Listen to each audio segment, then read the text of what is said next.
Yuk, Mbak. Jadi sebenarnya pendengarkan Mas dengan saya Hestiwati ini mahasiswa semester 3 Prodi Teknik Pendidikan dari Universitas Negeri Jakarta. Jadi pertemuan saya di sini itu untuk mewawancarai selaku pemilik atau pemegang kekuasaan dari sebuah instansi perusahaan atau usaha yang didirikan di Jakarta. Jadi pertama-tama saya pengen tahu ini tuh Athena tuh produk apa sih Mas? Boleh jelasin Athena tuh apa di bidang apa ya bisnisnya? Ya. Jadi Athena itu merupakan sebuah toko perhiasan, lebih khususnya di bidang cincin pernikahan, baik itu couple maupun single, pasangan ataupun non pasangan, gitu kan. Terus kemudian dengan menggunakan bahan dasar logam mulia. Jadi di toko Athena itu kita hanya membuat perhiasan maupun aksesoris, baik cincin, kemudian kalung, lalu ada liontin gitu, khusus di logam mulia. Jadi di luar logam mulia kita nggak membuat. Jadi visi misi dari instansi Athena ini sendiri apa ya Mas? Kalau ditanya tentang visi misi ya, visi misi itu kan tentunya pasti seperti ini. Di era sekarang ini cincin ataupun perhiasan itu sudah menjadi lambang ataupun tren tersendiri di kalangan kaum milenial ya, terus juga di kalangan baik itu yang usianya mungkin sudah cukup dewasa ataupun mungkin masih dalam masa-masa remaja, itu sudah menjadi simbol dari perasaan ataupun kesetiaan kepada pasangan. Jadi harapan kita tetap visinya ya terus melestarikan kerajinan lokal khususnya yang ada di Yogyakarta. Jadi kalau untuk produknya kenapa milihnya perusahaan perhiasan gitu Mas? Perhiasan khususnya saya lihat di situ kebanyakan cincin ya, kalau milihnya kayak cincin. Ya tadi udah saya singgung sedikit kenapa harus cincin, kenapa maksudnya tokonya kita buat toko perhiasan mungkin bukan toko makanan dan lain-lain. Yang pasti yang paling pertama itu tingkat kerugian mendasar mengenai bahan dasar itu hampir tiada, hampir nggak ada. Jadi kalau misalnya kita kayak jualan baju ataupun jualan makanan itu pasti ada barang basi. Tapi kalau misalnya di perhiasan itu karena kita logam mulia, jadi walaupun sekarang ini belum terolah bahannya, mau 10 tahun, 20 tahun ke depan pun kita masih tetap bisa pegang gitu. Jadi itu sih salah satunya kenapa kita pilih usaha di bidang perhiasan. Kalau untuk harganya itu di Athena itu apa berapa sih Mas? Kalau untuk harga itu kita menyesuaikan pilihan bahan dasar. Jadi kan sebenarnya Athena ini lebih fokus pada perhiasan custom. Perhiasan custom, baik itu cincin ataupun pokoknya sesuai request customer. Nah, jadi harga itu tergantung bahan dasar. Yang pertama itu tergantung bahan dasar, terus kedua itu pemilihan model. Karena di Athena itu customer ataupun pembeli berhak menentukan model sendiri. Jadi misal mau ukuran berapa, jumlah permatanya berapa, mau bahan dasarnya apa, terus kemudian modelnya seperti apa. Nah, dari beberapa hal tersebutlah terbentuk sebuah HPP ya Mbak. Sebuah HPP kan harga pokok penjualan yang pastinya. Cuman kita mulai dari harga Rp600.000. Kita mulai dari harga Rp600.000 sampai ke puluhan juta karena tergantung itu tadi bahan dasar, kemudian kualitas berlian dan lain-lain. Lalu untuk tempat, apakah selain di Jogja sendiri ada outlet lain di luar daerah Jogja untuk Athena? sementara ini outlet Athena itu baru ada di Jogja. Untuk selanjutnya kita tuh sudah mulai ada rintisan dari mungkin bisa dibilang pecahan atau anak cabang ya, anak cabang dari Athena itu rencana secepatnya ada di Wonosobo. Lalu untuk promosinya Athena itu gimana ya Mas? Pertama didirikan ini kan pasti susah kok, apalagi bisnis di hiasan itu pasti banyak saingannya. Itu cara Athena promosi biar dia nggak kalah sama perusahaan lain itu gimana sih? Nah kebetulannya begini, kami ini terjun di penjualan atau di usaha perhiasan itu diawali dengan pekerjaan yang tadinya kami ini bersinggungan dengan pengrajin perhiasan. Gitu. Kita diawali dari pengrajin perhiasan, terus kemudian didukung sama era sekarang, era digital, media, tentu kita sangat fokus untuk promosi di media, Instagram, TikTok, khususnya penjualannya kita juga tetap di marketplace juga. Pokoknya berbagai macam media yang sekiranya itu sekarang lagi tren, lagi hype, pasti kita coba promosi di berbagai sosial media tersebut. Lalu selanjutnya itu ada segmentasi pelanggan. Jadi pelanggan yang kebanyakan datang di Athena itu tuh ada kesamaan nggak sih Mas dari mereka umur berapa, atau kebanyakan tuh cowok atau cewek, terus kebanyakan mereka tuh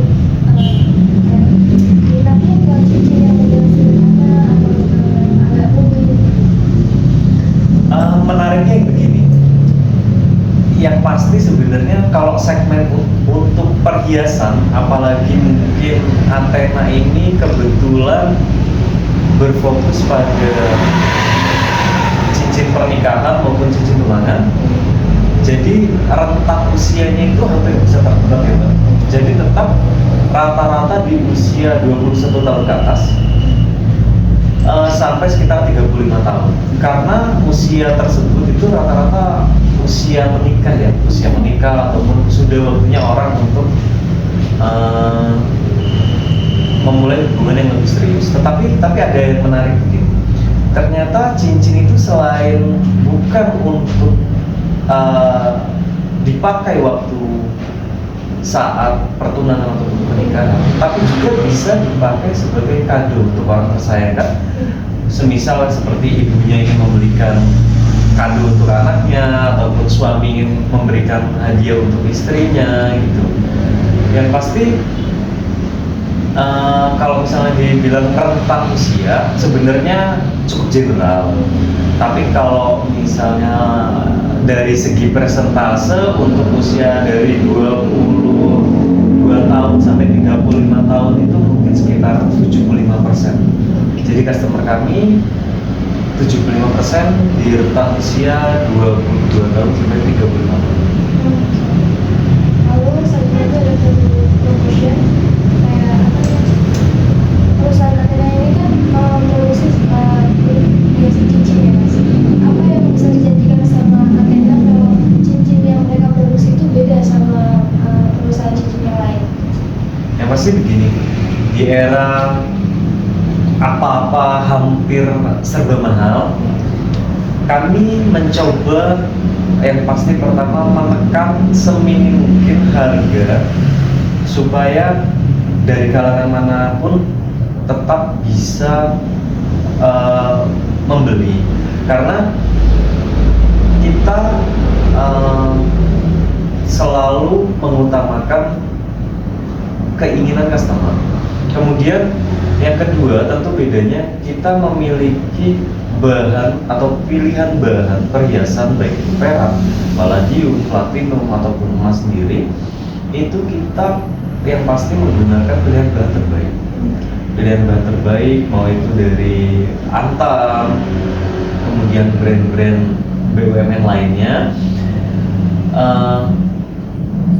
Kita tetap melakukan pemilihan bahan dasar atau logam mulia secara mendetail. Kemudian juga dikerjakan oleh pengrajin yang sudah lebih dari 10 bahkan 20 tahun di dalam membuat perhiasan. Lalu kemudian untuk channel atau saluran ini ada tim marketingnya nggak sih mas buat promosi kan? Jadi masih bilang kayak apa namanya? Ini akan ada promosinya di sosial media, di aplikasi yang lebih high. Ada tim marketingnya sendiri nggak sih yang buat kayak promosi ini fokus buat promosi aja gitu? Atau semua tergantung promosi? Tentu. Kalau dibilang tim promosi itu sebenarnya kan begini.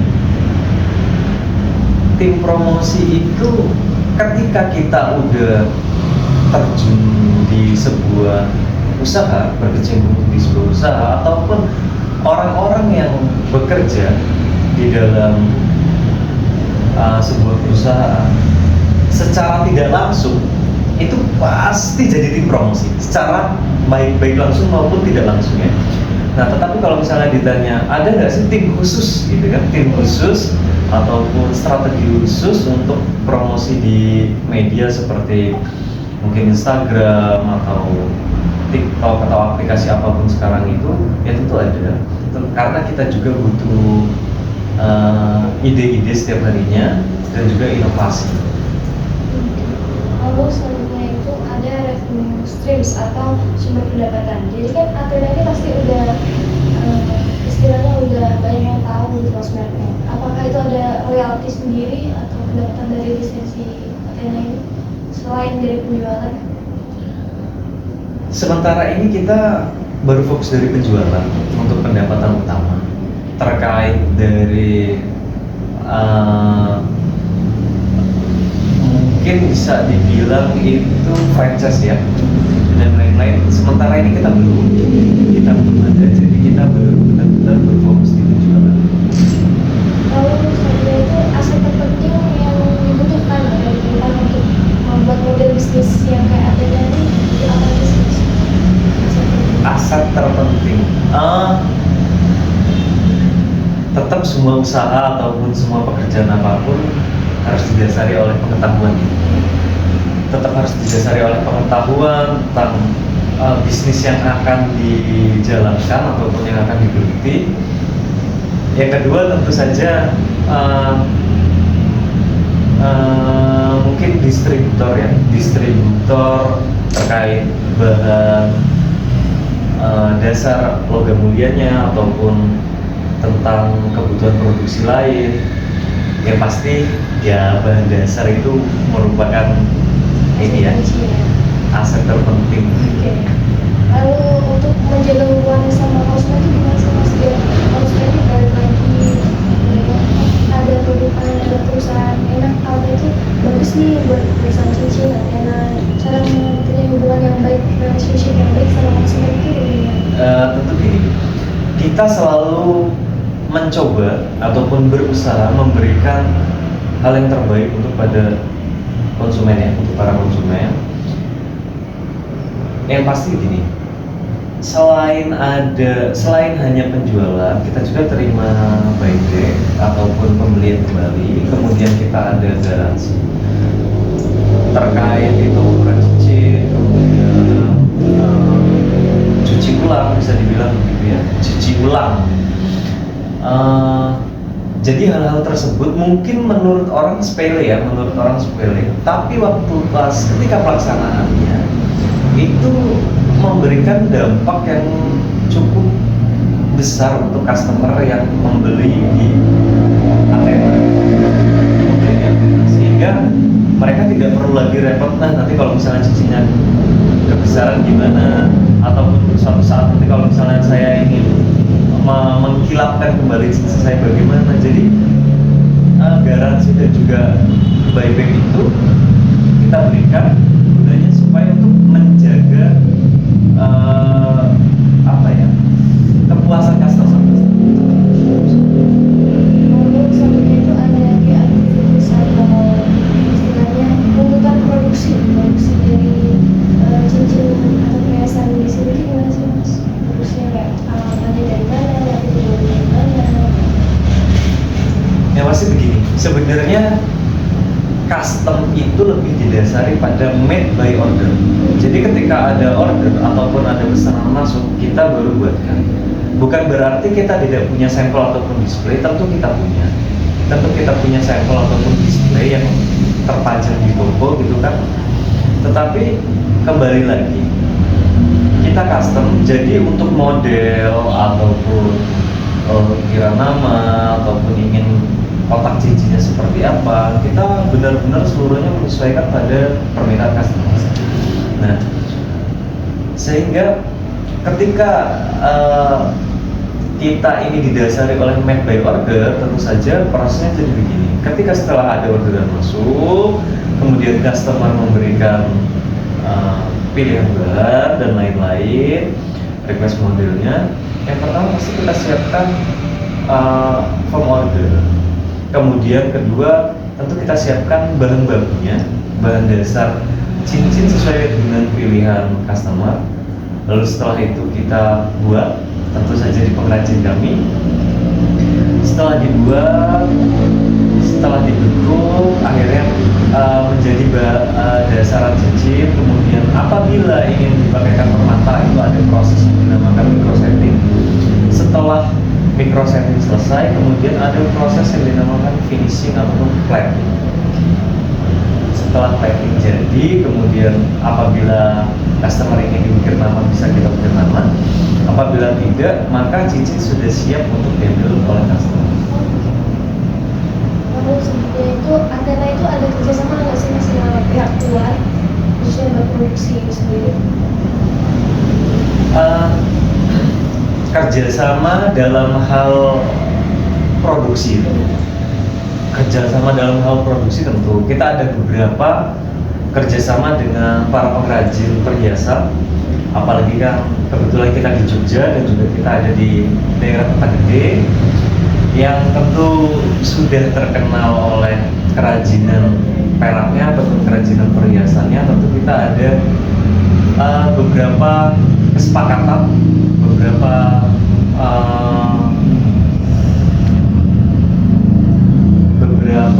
kolaborasi dengan para pengrajin. Lalu untuk total keseluruhan biaya yang dikeluarkan sama Antena untuk menunjang seluruh operasional biaya ini, bisnisnya ini kayak gimana sih? Yang hasilnya berapa? Mungkin untuk memulai bisnis atau untuk operasional bulanan atau bagaimana? Per bulanan. Oh, operasional bulanan. Sebenarnya untuk operasional bulanan kan gini, apalagi untuk operasional produksi itu yang pasti tergantung pada jumlah pemesanan pada bulan tersebut. Kalau misalnya kita pakai hitungan kasar aja ya, ini sekitar ada di 200 sampai 300 juta. Lalu selanjutnya itu ada MVP atau inovasi yang kayak produk yang besar lah, banyak diminati konsumen yang kesini tuh apa sih mas, bahannya apa, terus tipe yang kayak sih apa? Nah kebetulan ini bahan yang sekarang lagi banyak diminati mungkin 3 sampai 4 tahun terakhir itu jadi mix ya mbak. Jadi yang wanita itu biasanya tetap emas karena mungkin cewek supaya bling bling ya, dan juga mungkin karena lebih terlihat berharga karena juga di kalangan masyarakat sudah mengenal itu. Lalu yang kedua itu di bahan cincin pria itu lebih ke palladium. Jadi palladium itu sebenarnya merupakan salah satu logam mulia juga ya. Palladium itu logam mulia, salah satu logam mulia terkeras. Bahkan kalau misalnya boleh dibilang kualitasnya itu di atas emas. Nah, kebetulan mungkin pembeli kami itu ada yang mayoritas muslim. Kebetulan di muslim itu untuk prianya tidak boleh memakai bahan atau perhiasan emas, jadi mereka menjatuhkan pilihan kepada palladium.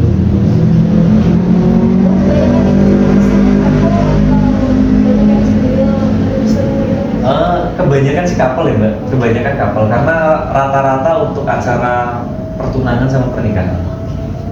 Lalu untuk merek dan cipta Athena sendiri, kan Athena ini udah ada merknya Athena, terus itu udah ada hak ciptanya di sini. Kebetulan belum. Oke. Kebetulan belum. Untuk hak cipta sendiri kebetulan belum. Karena sebenarnya begini Mbak, memang sudah sempat terfikirkan oleh kami ya untuk ngurus seperti nama paten kan gitu, karena takutnya tanpa adanya merek paten ataupun hak cipta itu kita nggak akan bisa apa-apa ketika ada orang lain, baik itu perorangan maupun perusahaan yang memakai nama Athena untuk yang identik ya, misal galeri cincin ataupun perhiasan, itu kita kan nggak ada kekuatan 5 tahun. Tetapi mungkin ini kembali ke sebuah saran juga mungkin untuk semuanya. Alangkah mudahnya bila mengurus hak paten atau hak cipta itu tidak serumit ataupun tidak seribet yang mungkin sekarang masih cukup ribet itu. Jadi kayaknya udah kejam semua mas dari